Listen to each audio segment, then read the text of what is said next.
నమస్తే, welcome to Pallavi TV. ఉదయం 10 అయిందంటేనే ఎండలు బగ్గుమంటున్నాయి. మధ్యాహ్నం పరిస్థితికి వస్తే అయితే ఎవ్వరు ఇంట్లో నుంచి బయటికి రాని పరిస్థితి. ఇప్పుడే ఇట్లుందంటే రాబోయే రోజులలో ఎట్లుందనేది ప్రజలు ఆందోళన చెందుతున్నారు. ఈ విషయంపై మాట్లాడడానికి మనం వాతావరణ శాఖలో ఉన్నాము. మనతో పాటు ధర్మరాజు గారు ఉన్నారు. వారితో మాట్లాడి ప్రజలు ఎలాంటి జాగ్రత్తలు తీసుకోవాలి, రాబోయే రోజులలో ఎట్లుంటారు వాతావరణం అనేది తెలుసుకుందాం. తెలంగాణ రాష్ట్రంలో కనుక చూసుకున్నట్లయితే గత 2-3 రోజులుగా కూడా ఉష్ణ తీవ్రత అనేది క్రమేపీ పెరుగుతుందని చెప్పాలి. ఒక విధంగా నిన్న కనుక చూసుకున్నట్లయితే ఈ యొక్క తెలంగాణలోనే ఆదిలాబాద్లో మనకి సుమారు 43.3 డిగ్రీల వరకు కూడా ఉష్ణ తీవ్రత అనేది కొనసాగింది. ఇంకా చూసుకున్నట్లయితే చాలా చోట్ల కూడా సుమారు 41 డిగ్రీ వరకు కూడా ఉష్ణ తీవ్రత అనేది కొనసాగుతూనే ఉంది. ఇంకా సిటీ పరంగా కూడా చూసుకున్నట్లయితే గత 2 రోజులుగా కూడా 39-40 డిగ్రీల వరకు ఉన్నది కాస్త నిన్న 41 డిగ్రీ వరకు కూడా ఉష్ణ తీవ్రత అనేది కొనసాగుతున్న గణాంకాలు కూడా చూడొచ్చు. ఏదైనప్పటికీ కూడా సగటు కంటే కూడా 1-2 డిగ్రీలు అధికంగా ఉష్ణ తీవ్రత కొనసాగుతున్నప్పటికీ రానున్న 4-5 రోజులు కూడా ఇట్లాంటి వాతావరణ పరిస్థితులు అనేవి కనపడే అవకాశం అయితే కనిపిస్తుంది. ఇటు ఉమ్మడి ఆదిలాబాద్ జిల్లాలతో పాటు ఉమ్మడి మహబూబ్నగర్ జిల్లాలు, ఖమ్మం ఈ యొక్క జిల్లాల్లో కూడా ఉష్ణ తీవ్రత అనేది గణనీయంగా పెరిగిందనే చెప్పొచ్చు. సో రానున్న 4-5 రోజులు కూడా అంచనా ప్రకారం ఈ యొక్క ఉమ్మడి ఆదిలాబాద్ జిల్లాల్లో 41-44 డిగ్రీలు, అలాగే ఉమ్మడి మహబూబ్నగర్ జిల్లాల్లో చూసుకున్నట్లయితే ఇక్కడ కూడా సుమారు 41-44 డిగ్రీల వరకు కూడా ఉష్ణ తీవ్రత కొనసాగి మిగిలిన చోట్లల్లో కూడా సుమారు 38-40 డిగ్రీల వరకు కూడా ఉష్ణ తీవ్రత అనేది కొనసాగే అవకాశం అయితే కనిపిస్తుంది. పోయిన సంవత్సరం కంటే ఈ సంవత్సరం ఎండలు ఎక్కువనే ఉంటాయి అనుకుంటున్నారా? ఒక విధంగా చూసుకున్నట్లయితే గత సంవత్సరం కూడా చూసుకున్నట్లయితే లానినా కండిషన్స్ అనేవి స్పష్టంగా కనిపించాయి. దీంతో పాటు కనుక చూసుకున్నట్లయితే ఒక విధంగా పోయిన సంవత్సరం మనకి ఫిబ్రవరి చివరికల్లా 39 డిగ్రీల వరకు వచ్చిన తర్వాత మనకి పోయిన సంవత్సరం కనుక చూసుకున్నట్లయితే గరిష్టంగా కనుక చూసుకుంటే ఉష్ణ తీవ్రత 40 డిగ్రీల వరకు కూడా నమోదైన గణాంకాలు కూడా చూడొచ్చు. సో ఏదైనప్పటికీ కూడా గత సంవత్సరంతో పోలిస్తే ఈ సంవత్సరం మనకి మార్చిలోనే మనకి సుమారు 40 డిగ్రీల వరకు కూడా ఉష్ణ తీవ్రత అనేది 6వ తారీఖు నుంచే రావడం, అలాగే మార్చి చివరి వరకు కూడా కొన్ని చోట్ల అక్కడక్కడ కూడా స్థానిక వాతావరణ పరిస్థితులు అనేవి వేడెక్కడం అనేది కూడా చూడొచ్చు.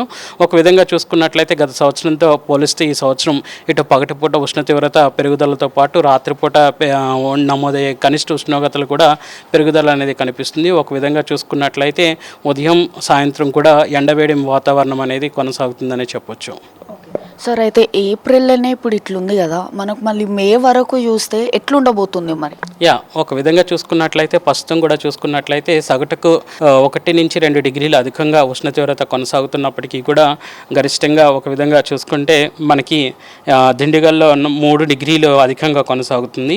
ఇక్కడ కనుక చూసుకున్నట్లయితే మనకి 41 డిగ్రీ వరకు కూడా ఉష్ణ తీవ్రత నమోదవుతుండగా సగటు కంటే కూడా ఉష్ణ తీవ్రత అనేది సుమారు 3 డిగ్రీలు అధికంగాను, ఇంకా చూసుకున్నట్లయితే ఆదిలాబాద్లో కూడా సగటు కంటే కూడా ఇక్కడ 43 డిగ్రీల వరకు కూడా నిన్న గణనీయంగా ఉష్ణ తీవ్రత పెరిగిందని చెప్పాలి. ఇక్కడ కూడా 3 డిగ్రీలు అధికంగాను సగటు కంటే అధికంగాను నమోదవుతుంది. సో ఏదైనప్పటికీ కూడా సగటు కంటే ఎప్పుడైతే 5 డిగ్రీలు అధికంగా నమోదవుతుందో అప్పుడు ఒక విధంగా ఈ యొక్క వడగాల్పుల తీవ్రతకు సంబంధించినటువంటి హెచ్చరికలు అనేవి జారీ చేయడం జరుగుతూ ఉంటుంది. నిన్న కూడా చూసుకున్నట్లయితే ఆదిలాబాద్, నిర్మల్, నిజామాబాద్ ఈ యొక్క జిల్లాలకు ఒక విధంగా స్థానిక వాతావరణ పరిస్థితులు అక్కడ ఉన్నటువంటి వేడి వాతావరణం వల్ల కూడా హెచ్చరికలు అనేవి జారీ చేయడం జరిగింది.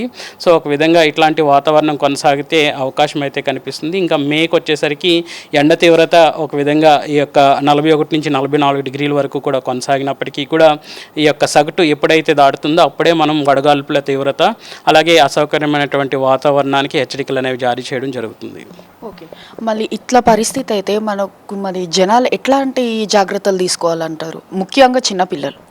ముఖ్యంగా ఎండ తీవ్రత పెరిగే సమయంలో ఈ యొక్క ఎండ తీవ్రతకు గల ప్రభావం అనేది ఎక్కువగా చిన్నపిల్లల మీద ఇంకా వృద్ధుల మీద ఎక్కువగా ఉండే అవకాశం అయితే కనిపిస్తుంది. కాబట్టి వారు తీసుకున్నటువంటి ఔషధాలతో పాటు ఆరోగ్యకరమైనటువంటి ఔషధాలతో పాటు ఎక్కువగా మంచినీరు అనేది శరీరానికి క్రమం తప్పకుండా తీసుకుంటూ ఉండాలి. అలాగే చూసుకున్నట్లయితే తినే ఆహారం కూడా చూసుకున్నట్లయితే మసాలాతో కూడినటువంటి ఆహారం కాదు, కానీ ఒక విధంగా శరీరానికి చలవ చేసేటువంటి ఆహార పదార్థాలు అనేవి ఎక్కువగా తీసుకుంటూ ఉండాలి. అలాగే క్రమం తప్పకుండా శీతల పానీయాలు మజ్జిగ కానీ అట్లాగే కొబ్బరి నీళ్ళు కానీ ఇంకా చూసుకున్నట్లయితే ఓఆర్ఎస్లు కూడా అందుబాటులో ఉంచుకోవడం అనేది కూడా చేస్తుండాలి. ఇంకా వలస కార్మికులు కానీ భవన కార్మికులు కానీ ఎప్పటికప్పుడు ఈ యొక్క హార్డ్ అవర్స్ సుమారు 10:30 ప్రాంతం నుంచి ఎండ తీవ్రత క్రమేపీ పెరుగుతుంది కాబట్టి 11:30 ప్రాంతం నుంచి 4 గంటల వరకు కూడా క్రమం తప్పకుండా ఒకవేళ బయట పనులు చేయవలసి వస్తే విరామం అంటే ప్రొలాంగ్ వర్క్ చేయకుండా విరామం తీసుకుంటూ మధ్యలో విరామం తీసుకుంటూ ఆ యొక్క పనులు చేస్తూ ఉండాలి. క్రమం తప్పకుండా మాత్రం శరీరానికి కావాల్సినటువంటి మోతాదులో మాత్రం మంచినీరు అనేది తీసుకుంటూ ఉండాలి. Thank you sir. విన్నారు కదా, అయితే ఇప్పుడు ప్రజెంట్గా మనకు ఈ నెలలో కాకుండా కూడా మళ్ళీ ముందుకు మన మే వరకు కూడా ఎండలు చాలా ఉంటాయి అన్నట్లని చెప్తున్నారు. ముఖ్యంగా చిన్నపిల్లలు చాలా హైడ్రేటెడ్గా కానీ 10 గంటల నుంచి 12 గంటల వరకు కూడా బయటికి వెళ్ళకుండా ఏమైనా పనులు ఉంటే ముందుకి పోస్ట్పోన్ చేసుకోవాలన్నట్టని మనకు వాతావరణ శాఖ కేంద్ర అధికారులు చెప్తున్నారు. కెమెరామ్యాన్ మోహిత్తో మోనికా, పల్లవి టీవీ.